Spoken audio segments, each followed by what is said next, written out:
My name is Emma, and I'm about to tell you the most devastating and ultimately liberating story of my life. It's about betrayal by the two people I trusted most, a secret that destroyed everything I thought I knew about my family, and a moment of revelation that changed the course of all our lives forever. Sometimes the truth has a way of emerging at exactly the right moment, and sometimes karma delivers justice in ways we never could have imagined. This story begins 3 years ago when I was 26 and thought I had my entire future mapped out perfectly. I was working as a pediatric nurse at the city's main hospital, a job I loved because it allowed me to care for children during their most vulnerable moments. The work was emotionally demanding but deeply rewarding, as I helped families navigate some of the most frightening experiences of their lives while providing comfort and healing to young patients who needed specialized care and compassion. My career in pediatric nursing had been a calling rather than just a job, inspired by my own childhood experience when my younger brother had spent months in the hospital battling leukemia. I was only 12 at the time, but I watched how the nurses became our family's lifeline during those dark months, providing not just medical care but emotional support, hope, and the kind of compassion that makes the difference between surviving and truly healing. The pediatric ward where I worked was a place of both heartbreak and miracles, where I witnessed the incredible resilience of children facing serious illnesses and the fierce love of parents who would do anything to help their babies heal.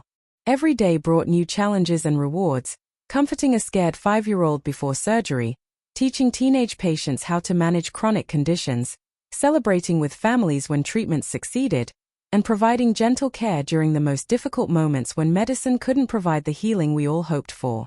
My colleagues often marveled at my ability to maintain emotional balance while working in such an intense environment, but I had learned early that caring for sick children required a special combination of professional competence and personal resilience.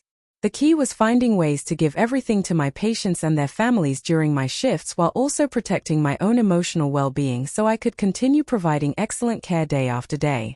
The hospital where I worked was known throughout the region for its exceptional pediatric programs, attracting families from hundreds of miles away who were seeking the best possible care for their children. Our team included some of the most talented pediatric specialists in the country, and I felt privileged to be part of an organization that was making such a significant difference in the lives of children and families facing medical crises. My typical day began at 6:30 in the morning with a comprehensive review of my patients' conditions, treatment plans, and any changes that had occurred during the night shift. I would carefully read through charts, medication schedules, and notes from doctors and other nurses, ensuring that I understood exactly what each child needed throughout the day. This preparation was crucial because pediatric nursing requires constant attention to detail and the ability to recognize subtle changes that might indicate improvement or complications. The children I cared for ranged in age from newborn infants to teenagers, each presenting unique challenges and requiring different approaches to care and communication. Working with a 6-month-old baby recovering from heart surgery demanded different skills than caring for a 14-year-old managing diabetes, but both required the same level of dedication and attention to their physical and emotional needs. One of the most rewarding aspects of my work was building relationships with the families who were navigating some of the most difficult experiences of their lives. Parents who were terrified about their child's diagnosis often found comfort in knowing that their nurse understood their fears and would advocate tirelessly for their child's well-being. I became skilled at providing medical information in ways that parents could understand while also offering emotional support during overwhelming moments. The continuing education requirements for pediatric nurses were extensive, as medical knowledge and treatment protocols were constantly evolving. I regularly attended conferences, workshops, and training sessions to stay current with the latest developments in pediatric care. This commitment to professional growth was essential not just for maintaining my nursing license but for ensuring that my patients received the most effective and up-to-date care available. My work schedule was demanding, with 12-hour shifts that required intense focus and physical stamina. Pediatric nursing involves a lot of walking, lifting, and standing, as well as the emotional energy required to provide comfort and care to children who were scared, in pain, or struggling with serious medical conditions. By the end of each shift, I was physically exhausted but emotionally fulfilled by the knowledge that I had made a difference in the lives of vulnerable children and worried families. I had been dating Marcus for 2 years, and we had just gotten engaged in what seemed like a fairy tale proposal during a weekend trip to the mountains we both loved. Marcus was everything I had ever wanted in a partner: kind, ambitious, thoughtful, and genuinely committed to building a life together based on shared values and mutual respect. He worked as an architect at a prestigious firm, designing buildings that would stand for generations, creating spaces where people would live, work, and build their own memories. Marcus had grown up in a middle-class family where hard work and integrity were valued above material success. His father was a high school math teacher who had instilled in Marcus a love of problem-solving and attention to detail, while his mother worked as a librarian and had passed on her appreciation for beauty, learning, and the importance of creating spaces where people could grow and thrive. These influences had shaped Marcus into someone who approached architecture not just as a career but as a calling to improve people's lives through thoughtful design. His portfolio included residential projects that prioritized natural light and family-friendly layouts, commercial buildings that created welcoming environments for businesses and their customers, and public spaces that brought communities together. Marcus was particularly passionate about designing healthcare facilities, understanding that the physical environment could significantly impact patient outcomes and family experiences during medical crises. The firm where Marcus worked, Hartwell & Associates, was known throughout the region for its innovative approach to sustainable design and its commitment to creating buildings that would serve their communities for generations. Marcus had joined the firm straight out of graduate school and had quickly distinguished himself as someone who combined technical expertise with genuine creativity and a deep understanding of how people interact with their built environments. Marcus's typical day began early with site visits to ongoing construction projects, where he would meet with contractors, review progress against architectural plans, and address any issues that arose during the building process. He loved this hands-on aspect of his work, seeing his designs transform from drawings into physical structures that would house families, support businesses, and serve community needs. The creative process that Marcus used for developing new designs was fascinating to watch. He would spend hours sketching initial concepts, researching similar projects, and consulting with engineers and other specialists to ensure that his ideas were both beautiful and structurally sound. He had a gift for listening to clients' needs and translating their visions into designs that exceeded their expectations while staying within budget and timeline constraints. One of the things I found most attractive about Marcus was his genuine humility about his professional accomplishments. Despite winning several regional design awards and being featured in architectural magazines, he remained focused on the practical impact of his work rather than seeking recognition or fame. He would often say that the greatest compliment he could receive was learning that a family loved living in a house he had designed or that a business was thriving in a building he had created. Marcus was also deeply committed to mentoring younger architects and regularly volunteered his time to speak at the local university's architecture program. He believed that the profession had a responsibility to train the next generation of designers who would shape the built environment for decades to come. His mentoring relationships with students were sources of great satisfaction, as he helped young people develop their skills and understanding of how architecture could serve society. The work-life balance that Marcus maintained was something I greatly admired, as he was successful in his career while also prioritizing relationships and personal interests.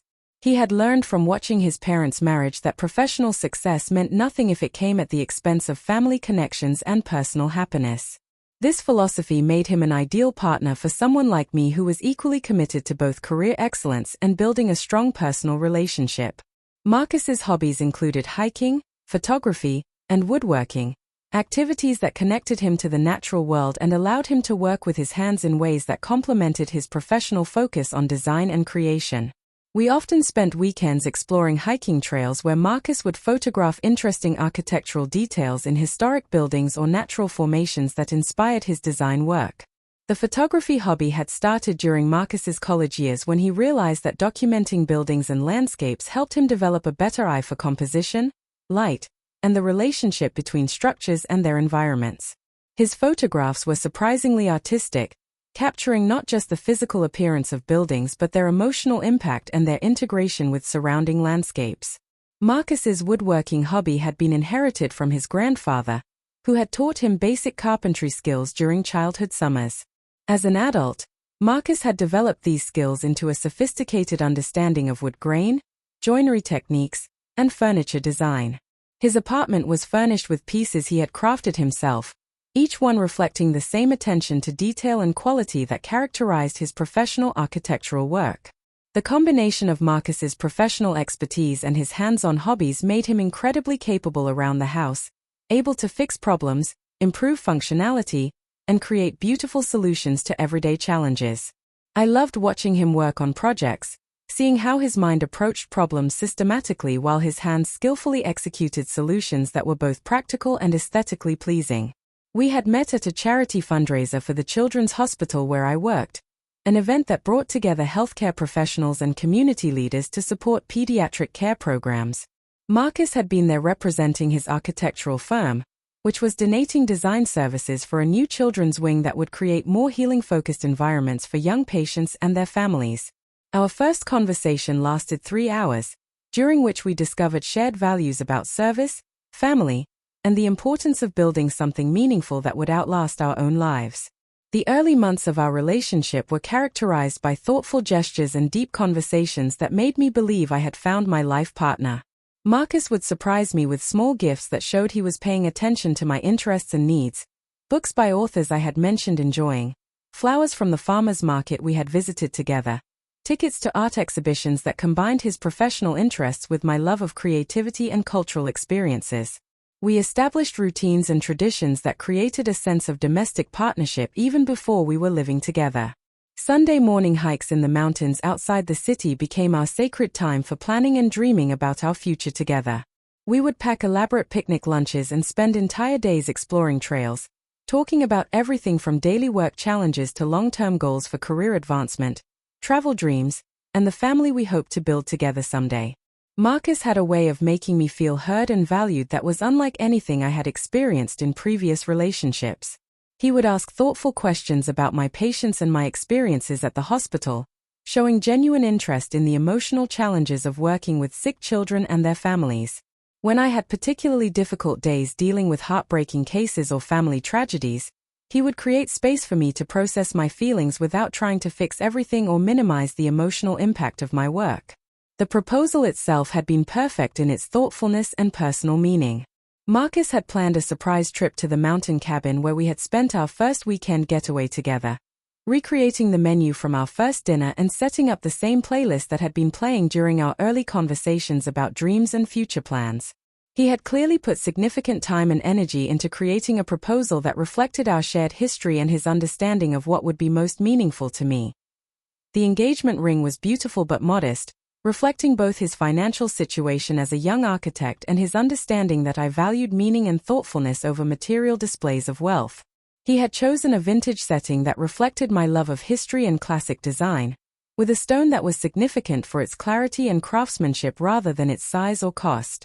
The ring represented personal attention and careful consideration rather than status or financial power, which aligned perfectly with my values and preferences. My younger sister Sophia had always been the dramatic one in our family, the sister who drew attention and created excitement wherever she went. At 24, she was pursuing a career in fashion marketing, constantly traveling for work and living what seemed like an exciting, glamorous lifestyle filled with photo shoots, runway shows, and celebrity encounters. She was beautiful, charismatic, and had always been the center of attention at family gatherings and social events. Sophia had been the kind of child who performed impromptu concerts for family members, organized elaborate games for neighborhood kids, and seemed to transform any ordinary moment into something special and memorable. While I was content reading books or helping our mother in the kitchen, Sophia was always planning parties, decorating her room with magazine cutouts, and dreaming about living in cities where fashion and entertainment industries would appreciate her natural flair for style and performance. Her interest in fashion had begun early, when she would spend hours creating outfits for her dolls and sketching designs for clothes she imagined wearing someday. By middle school, she was known among her friends as the person to consult about style choices, and she had developed a sophisticated understanding of color, texture, and silhouette that impressed adults who worked in creative fields. The fashion marketing career that Sophia had built was genuinely impressive, requiring a combination of creative vision, business acumen, and social skills that she had been developing since childhood. Her work involved coordinating marketing campaigns for clothing brands, organizing promotional events, and managing relationships with influencers and media personalities who could help brands reach their target audiences. Sophia's typical workday might include anything from supervising photo shoots for advertising campaigns to attending fashion industry events where she would network with designers, photographers, and other marketing professionals. She had developed a reputation for being able to identify emerging trends before they became mainstream, making her valuable to brands that wanted to stay ahead of fashion cycles. The travel requirements of Sophia's job had taken her to fashion weeks in New York, Paris, and Milan, where she would attend runway shows, meet with international clients, and gather inspiration for campaigns she was developing back home.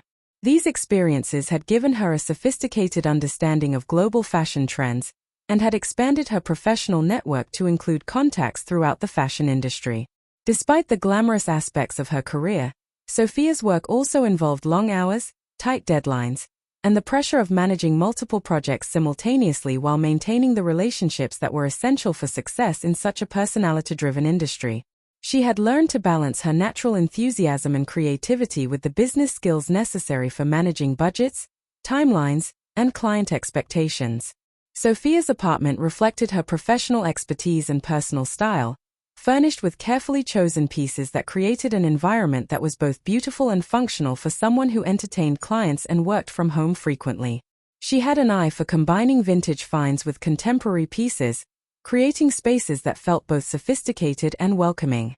The social media presence that Sophia maintained as part of her professional responsibilities had also become a personal brand that attracted followers interested in fashion, travel, and lifestyle content. She understood how to curate images and stories that were both authentic and aspirational, building an audience that viewed her as a source of inspiration for living stylishly and pursuing creative careers. Our parents had always been proud of Sophia's creativity and ambition, though they sometimes worried about the stability and long-term prospects of a career in such a competitive and unpredictable industry. They had encouraged her to develop backup plans and practical skills while supporting her pursuit of work that utilized her natural talents and interests. The relationship between Sophia and me had been shaped by our very different personalities and interests, but also by genuine affection and mutual respect for each other's strengths. While we sometimes felt like we were living in completely different worlds, we had maintained close communication and had always been able to count on each other for support during difficult times. Sophia's romantic history had been characterized by a series of relationships with creative, ambitious men who shared her interest in fashion, entertainment, or other artistic fields. She was attracted to people who were passionate about their work and who could match her energy and enthusiasm for living life fully. However, these relationships often ended when career demands or geographical distances made maintaining connections too difficult. The family dynamics in our household had always been supportive and encouraging, with our parents working hard to ensure that both daughters felt valued for their individual strengths rather than compared to each other. Our mother was an elementary school teacher who understood how to nurture different types of intelligence and creativity, while our father worked in banking and provided stability and practical guidance for both of his daughters. Family traditions in our house included weekly dinners where everyone was expected to share highlights from their week, annual camping trips that allowed us to disconnect from work and focus on spending time together, and holiday celebrations that combined our mother's love of tradition with creative touches that Sophia would often contribute to make occasions more special and memorable. The support system that our family provided had been crucial for both Sophia and me as we established our careers and navigated the challenges of young adulthood. Our parents had taught us that success came in many forms and that the most important thing was finding work that aligned with our values and contributed something positive to the world. Sophia's reaction to my engagement to Marcus had been enthusiastic and supportive, as she genuinely seemed happy that I had found someone who appreciated my qualities and shared my vision for building a stable, loving family. She had offered to help with wedding planning and had expressed excitement about gaining Marcus as a brother-in-law who would become part of our close-knit family structure. Growing up, I had often felt overshadowed by Sophia's magnetic personality and social confidence, but I had accepted our different roles and focused on building my own path based on service, stability, and meaningful work rather than excitement and glamour. Our parents had always emphasized that success could take many forms, and they were proud of both daughters for pursuing careers that aligned with their individual strengths and interests. The relationship between Sophia and me had always been complex, shaped by our different personalities and the 5-year age gap that had defined our childhood interactions. As the older sister, I had often taken on protective and nurturing roles, helping her with homework, mediating conflicts with our parents, and providing guidance during difficult teenage years when she struggled with self-confidence and peer pressure. Despite our differences, Sophia and I had maintained a close relationship throughout our early adult years. We would talk several times a week, sharing updates about work, relationships, family news, and the various challenges and successes we were experiencing as young professionals building our careers. She had been genuinely excited about my engagement to Marcus, expressing happiness that I had found someone who appreciated my qualities and shared my goals for building a stable, loving family. Our engagement period had initially been filled with excitement and anticipation as we began planning a wedding that would reflect our personalities and bring together our families and friends in celebration of our commitment to each other. We spent evenings looking at venues, tasting cakes, discussing flowers and music, and planning every detail of our ceremony and reception. Marcus seemed engaged and enthusiastic about these planning sessions, offering opinions and suggestions that showed he was genuinely invested in creating a memorable celebration. The integration of our families during the engagement period had seemed natural and positive, with my parents welcoming Marcus warmly and his parents expressing approval of our relationship and excitement about gaining me as a daughter-in-law. Family dinners became regular events where we would share updates about wedding planning, discuss our hopes for married life, and enjoy the bonding that comes from bringing two families together through love and commitment.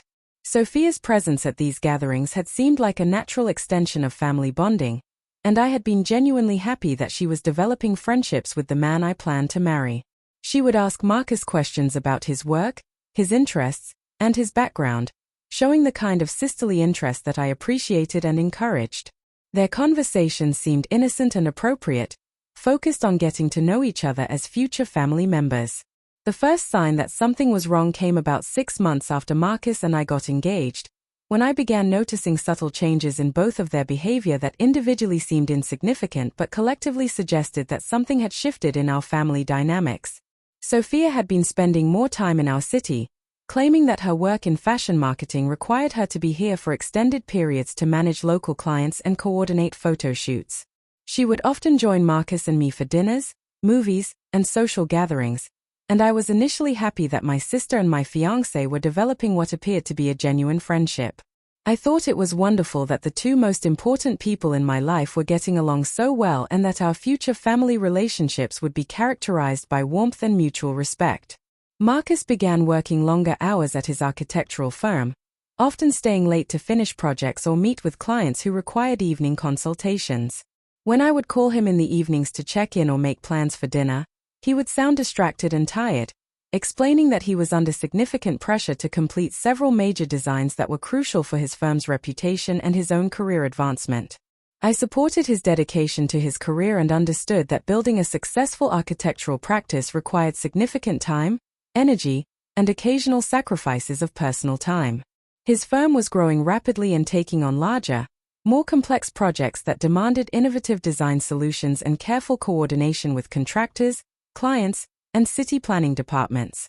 I never questioned his explanations about work demands or suspected that anything inappropriate was happening during his extended absences. Sophia started asking me detailed questions about Marcus, his work schedule, his interests, his plans for our future together, his relationship with his family, and his thoughts about various aspects of our upcoming wedding. She claimed she was trying to be a supportive sister and wanted to understand what made him such a good match for me so she could better appreciate our relationship and contribute to our happiness. She would suggest activities that Marcus might enjoy, recommend restaurants where we could have romantic dinners, and offer to help with various aspects of wedding planning where her connections in the fashion and events industry might be valuable. Her interest seemed genuine and caring, motivated by sisterly love and her desire to ensure that my wedding would be beautiful and memorable. The wedding planning process should have been one of the happiest times of my life, but it became increasingly stressful as Marcus seemed less and less engaged with the important decisions we needed to make together as a couple. He would agree to whatever I suggested without showing real interest or enthusiasm, claiming that he trusted my judgment completely and wanted me to create the wedding of my dreams without feeling constrained by his preferences. When I tried to discuss important details like the guest list, the venue selection, the honeymoon destination, or the overall vision for our celebration, Marcus would seem distracted and eager to change the subject to something less emotionally demanding. His lack of engagement felt more like disinterest than trust, creating a growing sense that I was planning a wedding by myself rather than with my partner. I attributed Marcus's behavior to work stress and pre-wedding jitters, common experiences that many couples face during engagement as they navigate the transition from dating to marriage and deal with the pressures of planning a major celebration. I threw myself into creating our perfect wedding, choosing flowers that would create the right atmosphere, selecting music that would reflect our journey together, and coordinating with vendors to ensure every detail would be beautiful and meaningful. Sophia offered to help with various aspects of the wedding planning, and I gratefully accepted her assistance since she had excellent taste and valuable connections in the event planning industry through her work in fashion marketing. She helped me research vendors, negotiate contracts for photography and catering, and coordinate logistics for what promised to be a memorable celebration of our love and commitment. The turning point came 8 months before our planned wedding date, during what should have been a routine family dinner at our parents' house. Marcus had been invited to join us, as he often was for family gatherings, but he called at the last minute to cancel, citing an urgent work deadline that required his immediate attention and couldn't be postponed without jeopardizing an important client relationship. I was disappointed but understanding, knowing that his career sometimes demanded sacrifices and that building a successful architectural practice required occasional evening and weekend work. About an hour into dinner, Sophia received a phone call that she claimed was work-related, excusing herself to take it privately in another room where she could speak freely about confidential client matters. She was gone for nearly 20 minutes, speaking in hushed tones that made it impossible to overhear her conversation. When she returned to the dinner table, she seemed flustered and distracted, claiming that there had been a crisis with one of her major client accounts that required immediate resolution and might affect her travel schedule for the following week. Later that evening, after I had returned home to the apartment Marcus and I shared, I received a text message from him apologizing for missing dinner and promising to make it up to me with a special date the following weekend. The message seemed normal enough in its content, but something about its tone felt different, more formal and distant than his usual communications, lacking the warmth and intimacy that typically characterized our text exchanges. When I tried to call him to discuss our weekend plans and share some amusing stories from the family dinner he had missed, the call went straight to voicemail, which was unusual for someone who typically answered his phone immediately or called back within minutes. His voicemail message was brief and professional, suggesting that he was still working and would return my call when he finished his current project. Over the following weeks, I began noticing small changes in both Marcus's and Sophia's behavior that, individually, seemed insignificant but collectively suggested that something fundamental had shifted in our relationships. Marcus would receive text messages during our dates that he would quickly read and delete without explaining who had contacted him or what the messages contained. When I would ask casually about these communications, Marcus would claim they were work-related messages from clients or colleagues that required brief responses but weren't important enough to interrupt our time together. His explanations seemed reasonable, but I noticed that he seemed more secretive about his phone than he had been previously, keeping it face down during meals and taking it with him even for brief trips to the bathroom. Sophia began making vague references to new romantic interests in her life, mentioning that she was dating someone special but becoming evasive when I asked for details about this mysterious new relationship. She would smile mysteriously when asked about her dating life and claim that she wanted to keep things private until she was sure the relationship was serious enough to warrant family introductions. Her secrecy was unusual for someone who had always been eager to share details about her romantic relationships and seek advice about dating challenges. Previously, Sophia had discussed her boyfriends extensively, asking for opinions about their suitability and sharing both excitement and concerns about her romantic prospects. This new reticence suggested that something significant had changed in her approach to relationships. The pieces of the puzzle began falling into place when I decided to surprise Marcus at his office with lunch during a particularly busy week when we had barely seen each other. His secretary informed me that he had left early for a client meeting across town, but when I called his cell phone an hour later to ask when he might be free for dinner, he told me he was still at the office working on design modifications that required his immediate attention. The discrepancy was small but troubling, representing the first concrete evidence that Marcus was lying to me about his whereabouts. I began paying closer attention to his explanations for his absences and started noticing inconsistencies in his stories about work commitments, client meetings, and project deadlines. He would claim to be meeting with clients whose projects had already been completed weeks earlier, or working on designs that had been finalized and submitted for approval. When I gently questioned these details, asking for clarification about timeline conflicts or expressing confusion about project statuses, Marcus would become defensive and accuse me of not trusting him or understanding the complexities of architectural work. He would suggest that my questions demonstrated insecurity and possessiveness that were unhealthy for our relationship. The discovery that shattered my world came 3 months before our planned wedding date. I had gone to Sophia's apartment to help her organize her closet and donate clothes she no longer wore, something we had done together since childhood as a bonding activity that allowed us to catch up on each other's lives while accomplishing practical tasks. While she was in the shower, her phone received a text message that lit up the screen on her coffee table, displaying enough of the content for me to recognize Marcus's distinctive writing style and communication patterns. The message contained intimate language and references to plans they had apparently made together, using terms of endearment that should have been reserved for our relationship. I knew I shouldn't read her private messages, but the glimpse I had seen made my heart race with suspicion and dread. The few words I had observed suggested a level of intimacy and familiarity that went far beyond appropriate friendship between my sister and my fiancé. When Sophia emerged from the bathroom, I confronted her about the message, asking directly if she was communicating with Marcus behind my back. Her reaction was immediate and telling. She became defensive and evasive, claiming that any communication between them was innocuous and related to wedding planning or coordinating a surprise for my upcoming birthday.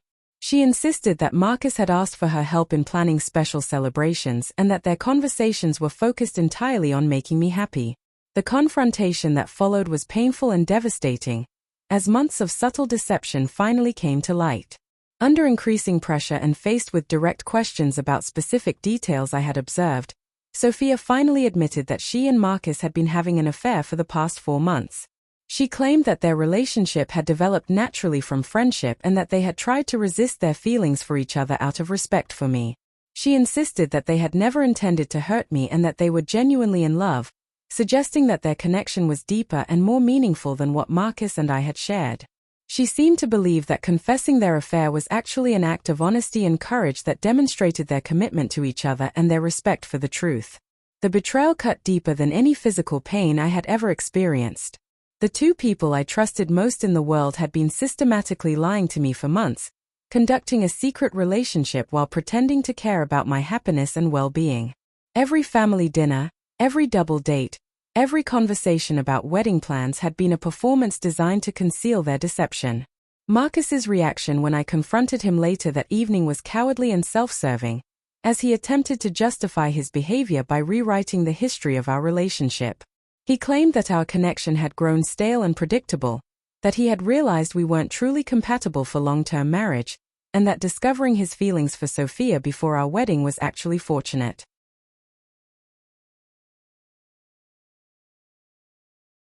He seemed to believe that his betrayal was actually a favor that had saved us both from making a mistake that would have led to eventual divorce and greater unhappiness for everyone involved.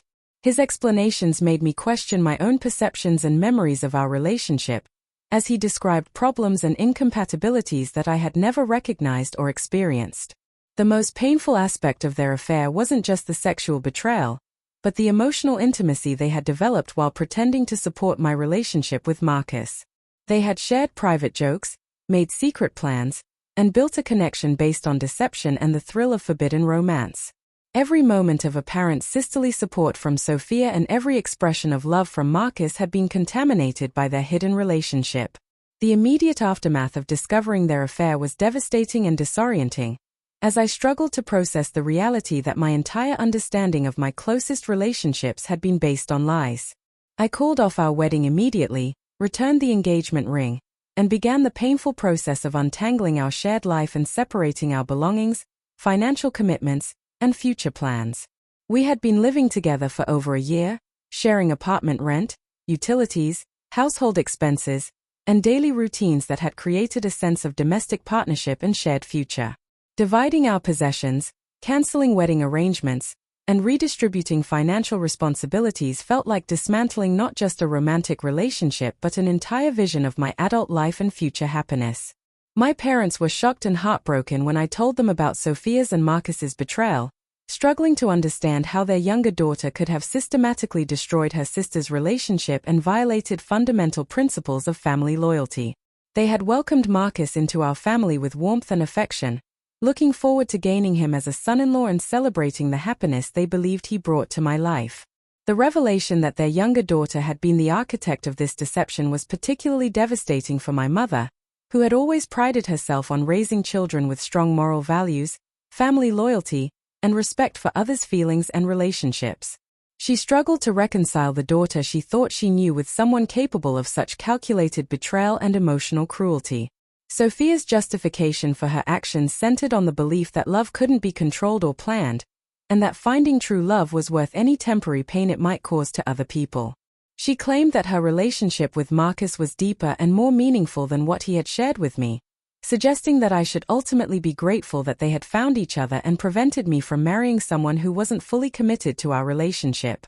Her complete lack of remorse or accountability was almost as painful as the original betrayal, as she seemed to expect understanding and eventual forgiveness for actions that had devastated my life and destroyed my faith in the people closest to me. She appeared genuinely surprised by the intensity of my anger and the negative reactions she received from other family members and mutual friends. The months following the breakup were some of the darkest of my life, characterized by depression, isolation, and a fundamental questioning of my ability to judge people's character and trustworthiness. I threw myself into my work at the hospital, taking extra shifts and volunteering for the most challenging cases as a way to avoid dealing with my emotional pain and the humiliation of such a public relationship failure. My colleagues at the hospital were supportive and understanding, offering practical help and emotional encouragement as I navigated the aftermath of my broken engagement. However, I felt fundamentally changed by the experience of such profound betrayal, questioning whether I would ever be able to trust another person completely or open myself to the vulnerability required for genuine intimacy.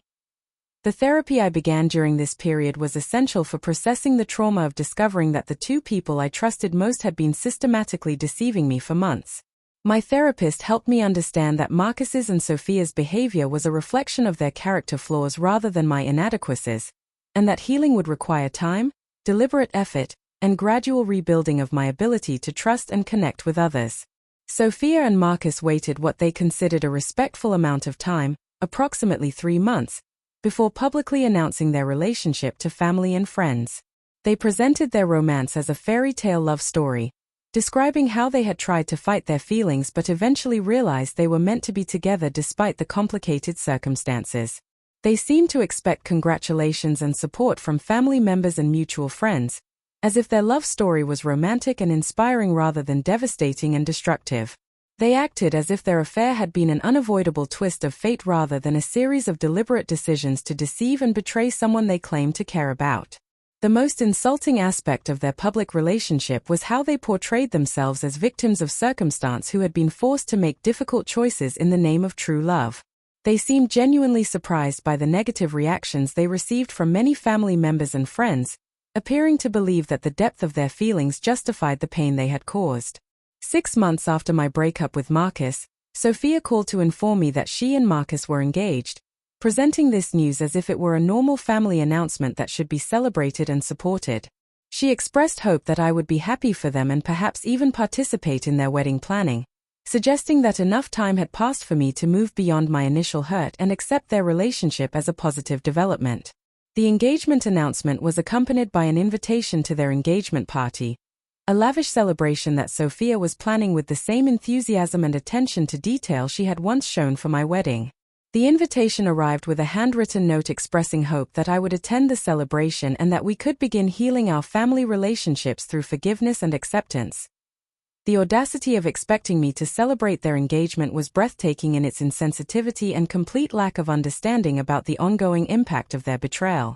They seemed to believe that time automatically healed all wounds and that I should be grateful for the opportunity to witness their happiness and validate their relationship through my presence at their celebration. I initially had no intention of attending their engagement party, viewing the invitation as either a cruel joke or evidence of their complete disconnection from reality. However, as the date approached, I began reconsidering my decision for reasons that had nothing to do with forgiveness or family harmony and everything to do with justice and truth-telling. Part of me wanted to face them directly and demonstrate that I had survived their betrayal and moved on with my life, refusing to be intimidated or silenced by their attempts to rewrite history. Another part of me was curious to see how they would interact as a couple and whether their relationship appeared as perfect and destined as they claimed it to be. The decision to attend their engagement party came suddenly, about a week before the event, when I realized I had been keeping a secret that would fundamentally change their narrative and force them to confront the real consequences of their actions. The secret I had been carrying for the past month was that I was pregnant with Marcus's baby. We had been intimate during the final weeks of our relationship, when I was still completely unaware of his affair with Sophia and still planning our wedding with excitement and anticipation. The pregnancy had been confirmed just 2 weeks after their engagement announcement, creating a situation that was both devastating and ironically perfect for exposing the reality of their timeline and the ongoing consequences of their deception. I had not told anyone about the pregnancy, spending weeks grappling with the implications and trying to decide how to handle a situation that would permanently connect me to Marcus regardless of his relationship with my sister. The knowledge that Marcus was going to be a father while planning his new life with Sophia was both heartbreaking and empowering, as it represented undeniable evidence that their perfect love story was about to become much more complicated. The pregnancy itself had been discovered during a routine medical appointment when persistent fatigue and nausea that I had attributed to stress and depression turned out to have a much more significant cause. The positive pregnancy test was both shocking and terrifying, representing a permanent connection to Marcus and a complication that would affect the rest of my life in ways I was only beginning to understand.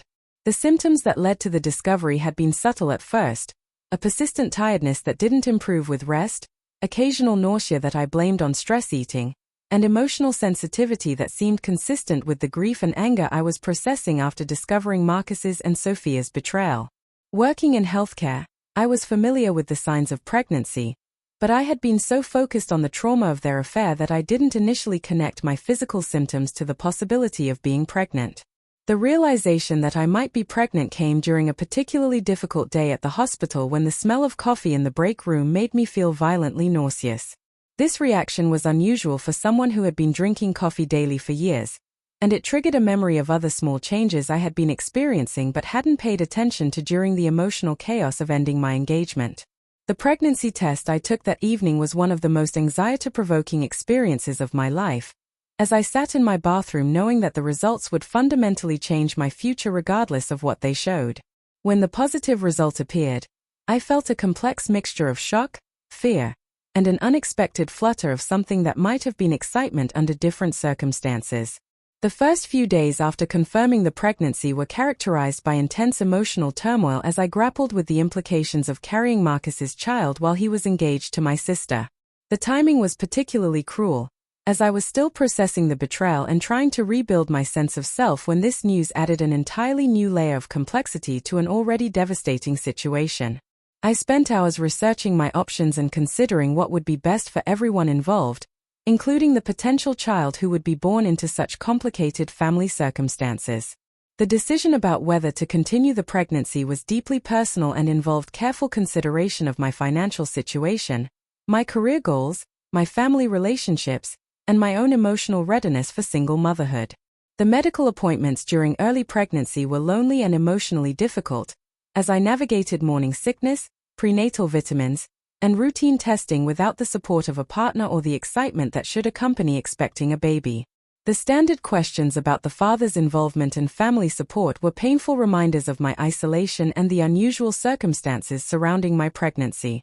The decision to keep the pregnancy secret during the early months was motivated by my need to process the situation privately before dealing with other people's opinions, reactions, and unsolicited advice. I knew that announcing the pregnancy would create chaos and drama that would overshadow my own needs and preferences, so I wanted to be emotionally prepared before sharing the news with family and friends. During this period, I threw myself into researching single motherhood, prenatal care, and the practical aspects of raising a child alone while maintaining my career as a pediatric nurse. I read books about pregnancy and child development, attended online support groups for single mothers, and began making preliminary plans for how I would manage work and childcare after the baby's birth. The financial planning required for single motherhood was extensive and sometimes overwhelming, as I calculated the costs of prenatal care, delivery, childcare, and all the equipment and supplies a baby would need. I was fortunate to have a stable job with good health insurance, but I also needed to consider how taking maternity leave would affect my income and how I would manage the ongoing expenses of raising a child alone. The emotional support I found through online communities of single mothers was invaluable during this period, as I connected with women who understood the unique challenges of pregnancy and parenting without partners. These relationships provided practical advice, emotional encouragement, and the reassurance that millions of women had successfully raised children in single-parent households. The irony of being pregnant with Marcus's child while he was planning his wedding to my sister was not lost on me, and it created a sense of poetic justice that felt both satisfying and tragic. Their perfect love story was about to become much more complicated, and the narrative they had constructed about moving on to better relationships would be permanently disrupted by the reality of ongoing parental responsibilities. The pregnancy also forced me to confront my own feelings about Marcus and our relationship in ways that were both painful and ultimately healing. Carrying his child made it impossible to completely cut him out of my life, but it also gave me a sense of purpose and hope for the future that helped me move beyond the anger and hurt of his betrayal. As the pregnancy progressed and my body began to change, I found myself developing a protective love for my unborn child that was stronger than any emotion I had previously experienced. This baby would be innocent of the circumstances surrounding her conception, and she deserved to be welcomed into the world with love and joy regardless of the complicated family dynamics that would shape her early life. The decision about when and how to reveal the pregnancy was something I considered carefully, weighing the potential impact on various relationships and the timing that would be most advantageous for my own emotional well-being and practical needs. I wanted to maintain control over this narrative rather than having it discovered accidentally or revealed by someone else. The knowledge that Marcus would be forced to confront his responsibilities as a father while planning his new life with Sophia gave me a sense of empowerment that helped balance the pain of their betrayal. They had created this situation through their deception, and now they would have to deal with consequences that couldn't be wished away or ignored. The pregnancy journey also became an opportunity for personal growth and self-discovery, as I learned about my own strength, resilience, and capacity for unconditional love. Every prenatal appointment, every ultrasound image, and every flutter of movement reminded me that I was creating new life and preparing to become someone's mother, a role that would define my identity in profound ways regardless of the circumstances that led to it. The irony of the situation was almost overwhelming. While Marcus and Sophia were planning their future together and celebrating their destined love, I was carrying his child and facing the prospect of single motherhood under the most challenging possible circumstances. Their clean break from our past relationship was about to become impossible, as they would be forced to acknowledge ongoing consequences that couldn't be wished away or ignored.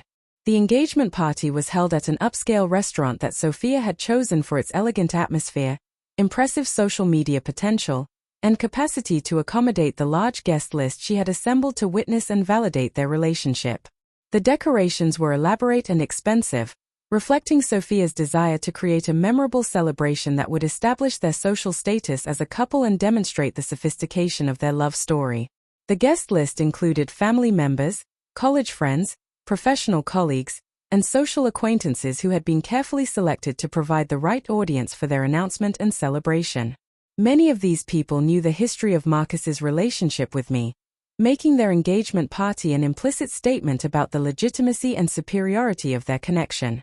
When I arrived at the party, the reaction was immediate and uncomfortable, as many guests seemed surprised to see me and unsure how to react to the presence of the betrayed former fiancé at the celebration of her replacement. Some people avoided eye contact or made awkward small talk, while others approached with excessive friendliness that felt forced and artificial. Sophia greeted me with artificial warmth and apparent relief, thanking me for coming and expressing hope that my presence meant we were ready to rebuild our relationship and move forward as a family. She seemed genuinely pleased that I had chosen to attend, interpreting my decision as evidence that I had accepted their relationship and was ready to offer my blessing. Marcus appeared nervous and uncomfortable when he saw me, clearly worried about potential confrontation or public embarrassment that might disrupt their carefully planned celebration.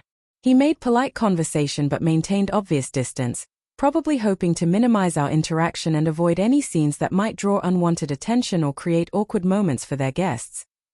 The party proceeded smoothly for the first hour, with guests offering congratulations and toasts celebrating Sophia and Marcus's love story. Several speakers referenced the romantic nature of their relationship and the apparent perfection of their match, painting their affair as a destined love story rather than a betrayal that had devastated another person's life. I waited until the formal toasts were scheduled to begin before requesting an opportunity to speak, knowing that this would be the moment when I would have everyone's attention and the greatest impact. Sophia seemed pleased that I wanted to participate in their celebration, interpreting my request as evidence that I had truly accepted their relationship and was ready to offer my public blessing. She introduced me as her beloved sister who had graciously come to share in their happiness despite the difficult circumstances surrounding their relationship's beginning. Her introduction suggested that any previous problems had been resolved and that we were now united in celebrating their love and commitment to each other. Standing before the assembled guests with a microphone in my hand, I felt a mixture of nervousness and determination that reminded me of the moment before making any life-changing decision. These people needed to know the truth about Marcus and Sophia's relationship, and I needed to reclaim my narrative from their revisionist version of events that portrayed them as romantic heroes rather than people who had betrayed trust and destroyed relationships. The moment felt like both an ending and a beginning, the final chapter of my relationship with them and the first step toward my own liberation from their attempts to control the story of what had happened between us.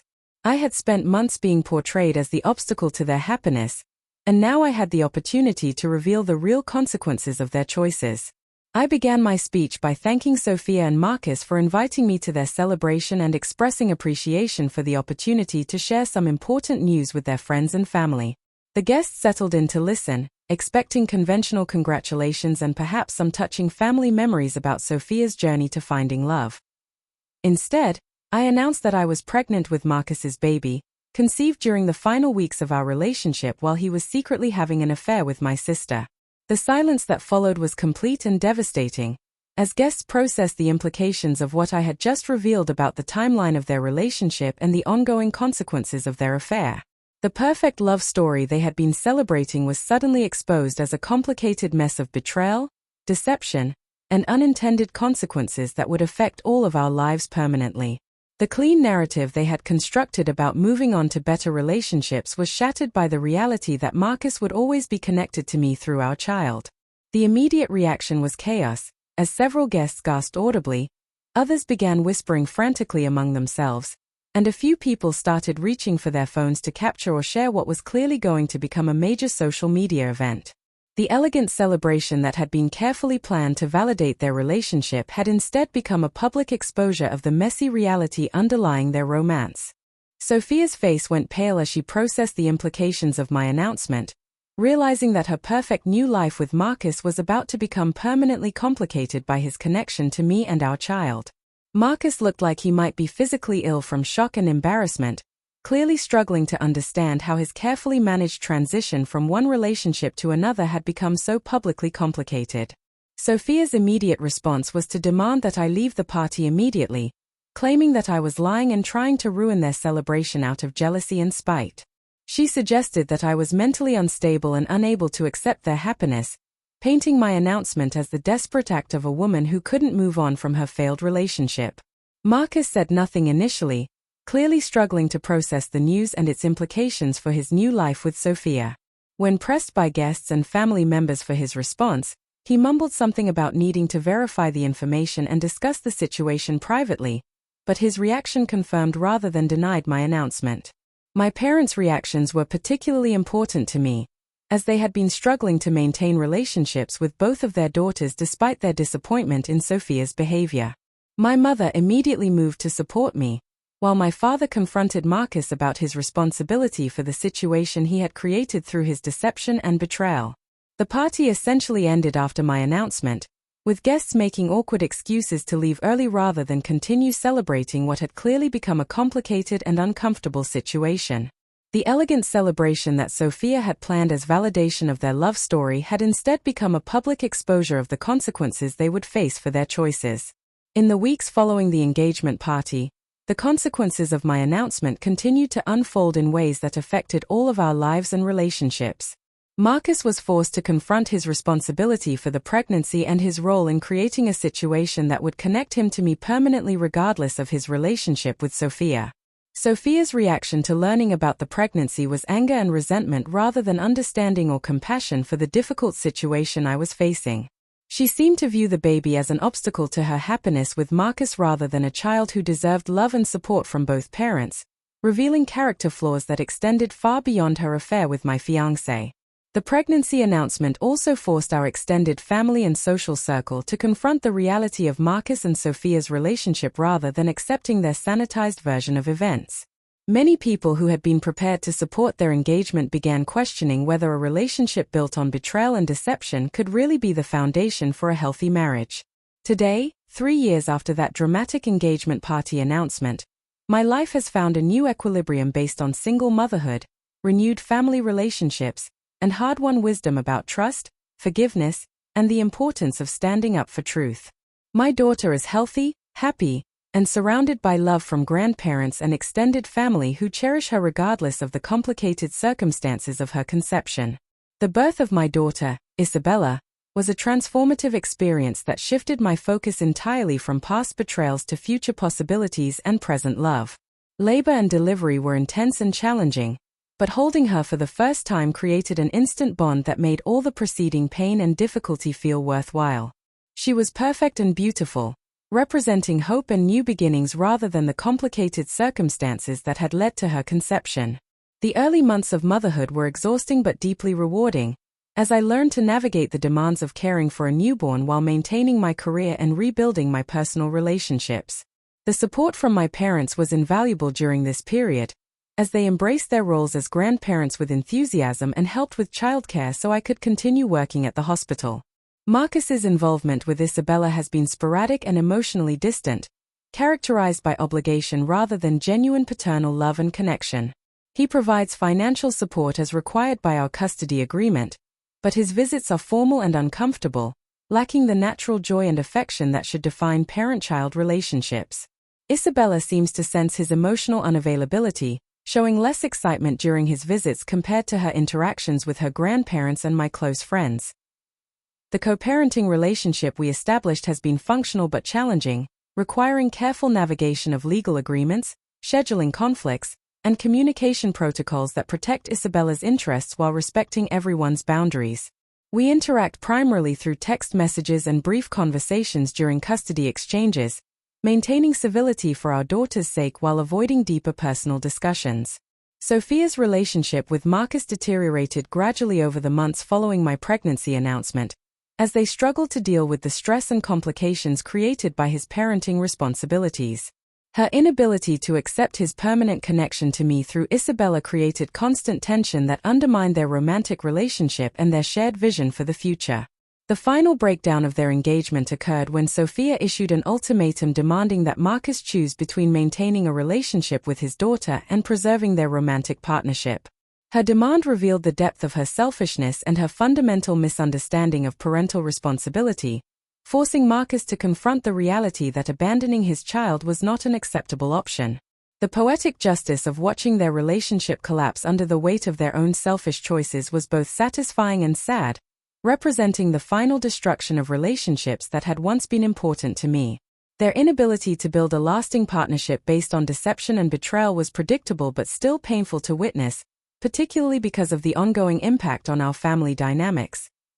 The rebuilding of my relationship with Sophia has been slow and careful, with both of us recognizing that trust would need to be reconstructed through consistent actions rather than words or promises. Her expressions of remorse have seemed genuine but incomplete, as she continues to struggle with fully acknowledging the scope of harm she caused and her responsibility for the ongoing complications in our family relationships. Our interactions now are polite but distant, characterized by careful boundaries and limited emotional intimacy. We attend family gatherings together and maintain civility for our parents' sake, but the sisterly closeness we once shared has been permanently altered by her betrayal and its consequences. Forgiveness is a process that requires time and evidence of changed behavior, and rebuilding trust takes longer than offering apologies. My career has flourished during these years of single motherhood, as the confidence and resilience I developed through surviving betrayal and building a new life has translated into professional growth and leadership opportunities. I was promoted to a supervisory role in the pediatric unit, allowing me to mentor other nurses while continuing to provide direct patient care that I find fulfilling and meaningful. The work-life balance required for single motherhood has taught me valuable skills about time management, prioritization, and asking for help when needed. My colleagues have been incredibly supportive, offering flexible scheduling and understanding when Isabella's needs require adjustments to my work commitments. The hospital's family-friendly policies have made it possible to maintain my career while being present for my daughter's important moments. The romantic relationship I began 18 months ago with Dr. James Rodriguez, a pediatric cardiologist at the hospital, represents a new chapter built on the foundation of self-knowledge and clear boundaries that I developed through therapy and personal growth. James understands the demands of healthcare careers and single parenthood, and he has been patient and respectful about the pace of our relationship and Isabella's needs. James's relationship with Isabella has developed naturally and authentically, characterized by genuine affection and respect for her personality and developmental needs. He doesn't try to replace her father or force connections, but he has become someone she enjoys spending time with and feels safe around. Watching their interactions gives me hope that Isabella will grow up understanding what healthy relationships look like. The financial stability I've achieved through my career advancement and careful budgeting has allowed me to provide Isabella with a comfortable home, quality childcare, and opportunities for enrichment activities that support her development and interests. We live in a modest but cheerful apartment near my parents, creating a support network that benefits all of us and helps Isabella feel surrounded by people who love her. The therapy I continued throughout Isabella's early years was essential for processing the complex emotions of single motherhood, co-parenting with my former fiancé, and rebuilding family relationships damaged by betrayal. My therapist helped me develop strategies for managing stress, setting boundaries, and modeling healthy emotional responses for my daughter as she grows up in our unique family situation. The legal framework we established for custody and support has protected Isabella's interests while ensuring that Marcus fulfills his financial responsibilities as her father. Our agreement includes provisions for education expenses, healthcare costs, and regular reviews to adjust support amounts as Isabella's needs change and both parents' financial situations evolve over time. The extended family relationships that have developed around Isabella have been sources of joy and support that help compensate for the complicated dynamics between her parents. My parents are devoted grandparents who babysit regularly and include Isabella in family traditions and celebrations. Even some of Marcus's family members have made efforts to maintain relationships with Isabella despite the awkwardness of the overall situation. The engagement party announcement that once seemed like a moment of dramatic revenge has evolved in my memory into a pivotal moment of empowerment and truth-telling that allowed me to reclaim my narrative and move forward with integrity and strength. Standing up for myself in that moment taught me about my own courage and capacity to survive and thrive despite devastating betrayals. The lessons I've learned about resilience, authenticity, and the importance of protecting vulnerable people have shaped not just my personal relationships but my approach to parenting and professional life. Isabella is growing up understanding the importance of honesty, loyalty, and taking responsibility for one's actions because she sees these values demonstrated in our daily life together.